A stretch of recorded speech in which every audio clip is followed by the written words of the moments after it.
Hi, Ben here for Benz Softwash, and in this short little video we're going to be showing you how we prepare a roof for treatment using a pressure washer. Instead of scraping the roof with a pole and scraper and brush, we're going to use the pressure washer, a twin turbo nozzle and a flat surface cleaner to knock off all the heavy moss and to get it into a position where it can be treated. Just like scraping, we do not have to get the roof perfect. We're going to use our twin turbos, we're going to use the flat surface cleaner and our HP 4000 power washing conversion kit to get the jets of the power washer up to the job site. The Bio Cleanze will then treat the remaining biofilm, which will then clean off naturally over time. The benefit of using a pressure washer for preparing a roof is that you do also get a far more instant clean, so that they'll be a lot cleaner than if you were just using a scraper. This chimney here, if you wanted to, you could just treat it with the Bio Cleanze. It would clean. It would take about 12 months. But as you'll see in this video, we're going to give it a shot of lightning cleanse, and you'll see in the next couple of days, it'll be dramatically cleaner. So using the scrape and brush method is absolutely fine. And we actually have a video of that process, and you can see that here. So what we're going to do, we're going to show you preparing this roof. We'll show you then treating it, and we'll keep you updated with the progress of the clean over the coming weeks and months. All right, so let's get into it. Start with the turbo nozzles, and then we'll give it a rinse down with the flat surface cleaner.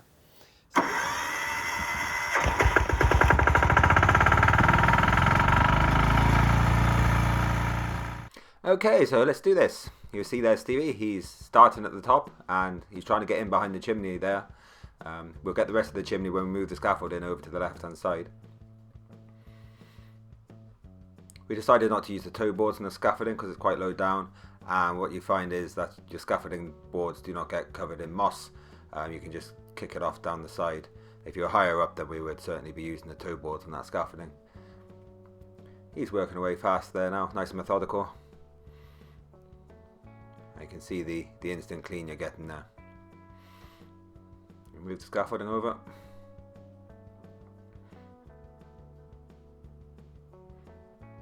And we'll crack on.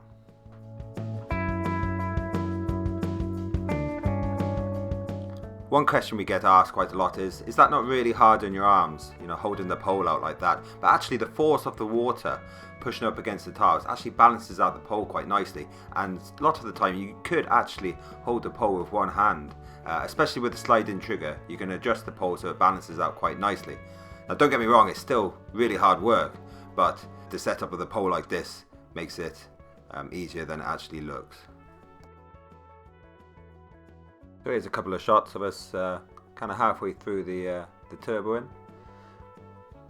And you see a few lines there now. Those lines there, we'll get those out there with the flat surface cleaner. So all we're trying to do really here is knock off the real heavy moss, get all the heavy moss down, ready for treatment. So we have done loads of experiments with our turbo nozzles on old and new tiles. So that's old tiles and new tiles with a coating on. And the turbo nozzles, used the way we use, do not damage the coating or severely weather or accelerate weathering of concrete tiles. If you were trying to get this roof perfect, then you might find that you do accelerate weathering of the tiles, or you know, you may end up doing damage to the tile by staying in one area for excessive amount of time. You could potentially start doing damage to the tile. So that's why we're just aiming to get the worst of the moss off, give it a nice pre-clean, ready for treatment. But we're not trying to get it perfect. If you're trying to get it perfect, then there is a possibility you could end up doing damage to the tiles or some pointing or something like that. He's balancing that pole really well. The force of the water means that there is no real weight. It's still not easy work. It's still very hard on the shoulders, of course, but it's sometimes not as hard as it looks when you have the right equipment, of course. And what we're using here, we're using the twin turbos. That's what's at the end of the pole. We've got a carbon fiber telescopic pole, and then we have the HP 4000 trigger. Put it all together and it works really nice.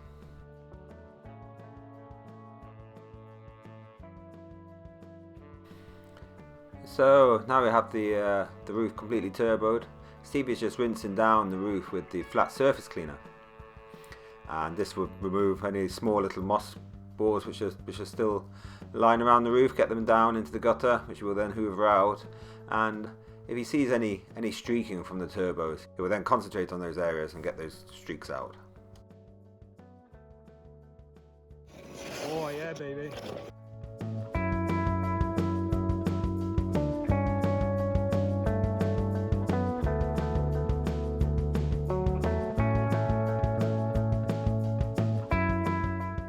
So now you can see the roof has been turboed, it's been rinsed down, we've cleaned out the gutters with the hoover, and we are now starting our treatment with Bio Cleanze. We're just using a brush on the end of our telescopic pole.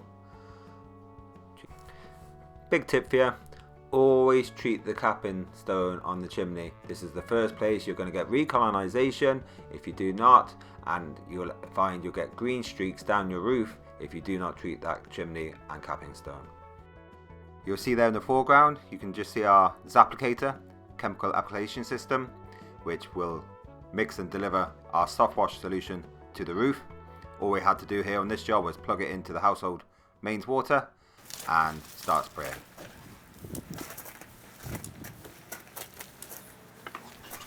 This sort of work can be quite physically demanding, but this in particular is quite good for the abs, so we'll take it. So that's the roof treated, and so now we can start the real cleanup and packing up. So we actually gave the render a quick lightning cleanse, and the fascias and soffits as well, and now we're just rinsing those down now, so it's nice and clean and safe for the customer. Make sure there's no pooling by the shores. Clean the windows, clean the paths, and the job is done. So there we have it. We have the roof's been prepared with the power washer. Now we treated it with Bio Cleanze at 30:1. Any remaining growths will die off and naturally clean over time, including the white lichen, which you will see still remains. If you had done more power washing, you could have got those off, but the likelihood is you would have done more harm than good to the tiles, the pointing, or by accelerating the natural weathering. This is why we take the worst off and then give it a treatment afterwards. So I hope that's been useful. Thanks for watching. Hope you like these videos. Let us know what you'd like to see in future videos, and we'll help you out with creating more content for you. Please like and subscribe, and we'll see you in the next video. Happy Softwash.